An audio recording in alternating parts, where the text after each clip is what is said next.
Clifton, I appreciate you taking the time to meet with us today.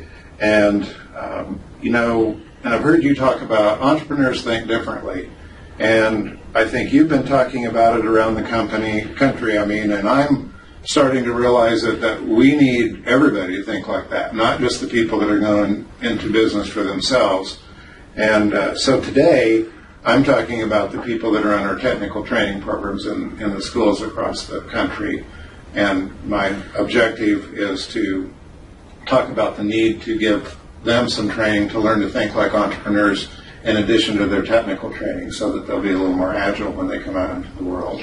I think the word that you said, agile, let's just look at agile for a minute, and why is agility necessary? Because maybe 20 or 30 years ago, you could start a project, you had plenty of time to do it, make mistakes, do things, but the marriage of globalization and technology has created a level of unpredictability that we've never had before. Good stuff, yes, but also unpredictability, which means those people in the workplace, be they owner or employee, agility is absolutely critical. And I think that's one of the outcomes of thinking entrepreneurially. You're not just stuck in a time warp, but you really realize that if something happens today at 3 o'clock, I have to respond. I don't have 48, 72 hours or a week to respond. I have to be responding immediately. And I think this is what the entrepreneur does. In their quest for success, they also position themselves to respond very quickly because they know it's a competitive environment and they have to get on with it. They have to keep their eyes on the ball, as it were, from day one, starting and completing.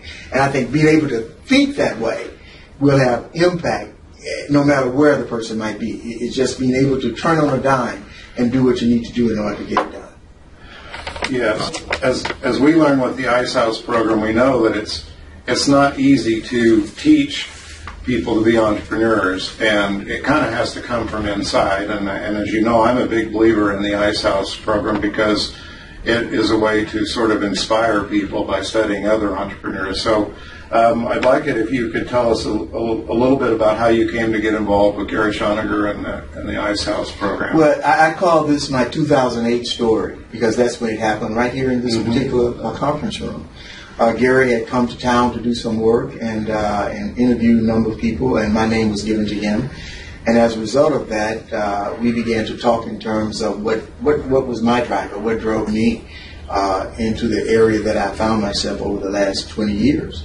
And without question, it was my Uncle Cleve, as well as others. It was not fair to say that Uncle Cleve was the magic thing for everything, but there were other people in my life as well. But he was there more from a business perspective, which really gave me a sense of what is possible in a world where people tend to do what has always been done. It was a cotton economy. And so you really didn't have to think outside of the box, but him being in his own business required him to be agile. He had to do that at the time in which he did. And of course, when I went to work for him, I didn't have the choice of bringing my own working personality. I had to embrace his. And that became one of the great things that I will always remember, the ability to embrace his personality, which was definitely entrepreneurial. Now, you've been speaking around the world since the late 80s, I believe, and did you always realize that everybody ought to learn to think this way, or is that, for some of us, that's just been a discovery that we've made in the last year or two? That's a good question, because I want to be fair in this assessment. Even in my books that I've written, and I talked about Uncle Cleve and others, I really had talked about that business acumen, but I had not really closely defined it up until recently as entrepreneurial thinking, because that term wasn't used in the Delta when I grew up. We simply called it Cleve's Way. Cleve's Way. And just so happened that Cleve's Way was not too different than Steve Jobs' way, and not too different than Oprah's way. And we began to understand that way of thinking is really accessible to all of us, no matter where we are. But I would say in the last 6 or 7 years that I have focused more on what was Cleve's Way and the ability of that way to be the way that other people can address and embrace and make their own. I think most of us that have been involved in entrepreneurial training have I've always kind of thought of it in terms of people starting their own business, and I know for me it's just been in the last year or so that I've realized, well, wait a minute, everybody ought to be doing things this way, Cleve's way, as you said. Yeah, well, you know, I think it was in 2008, there was an economic summit in Switzerland, and that's where this wonderful statement came out, which I wholeheartedly agreed with, is that everyone can benefit from an entrepreneurial experience. And I just want you to know that your thoughts is right along thoughts of great minds all over the world. That entrepreneurial thinking is not something that is held captive by Silicon Valley or Redwood, Washington, but it's a way of thinking and a way of facing your future, if you will, that can really change you and put you on a different path toward the success that lives within you. Last April, when you came to see us, you said, when the norm is uncertainty, we need a new way of thinking. And so in closing today, you touched on it a little bit earlier, but you might talk a little bit more about the uncertain future that you see coming and how we all need to be more agile as we see. Yeah, I love that word agile, even though I know you're going to try to footnote it and call it yours, but I love that word agile, because when you bring agility into the workplace and you have a situation that you have to handle rather quickly, this type of thinking, this type of mindset brings the agility of movement to the forefront. And rather than being startled and overcome and ready to quit, you really just sort of, I would say, you stop and realize that I can pivot and I can go upstream and I can solve this. And of course, one of the things that we realize is that some people will get into technical fields that are going to go away in a few years, and they will be more ready for that and hopefully be paying attention to what's happening around them and be ready to jump into something else without having to go back to 2 or 3 or 4 more years of school. Well, you know, that jumping into that agility, that ability to react positively in an unpredictable environment, I think when we read the background of entrepreneurs, you know, they had their moments just like everybody else.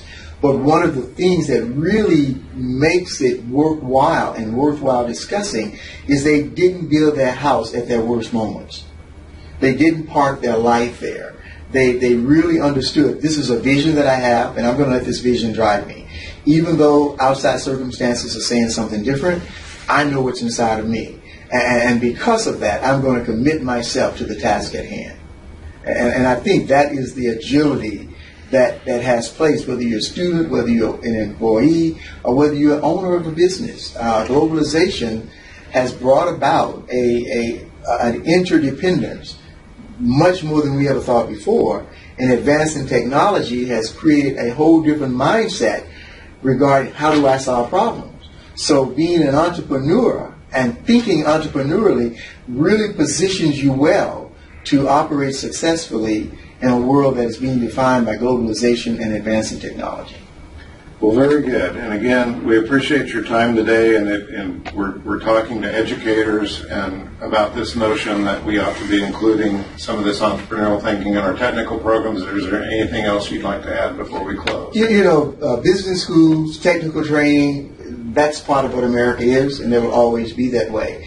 But at the same time, a part of what America is our ability to embrace what is needed at the time that is needed.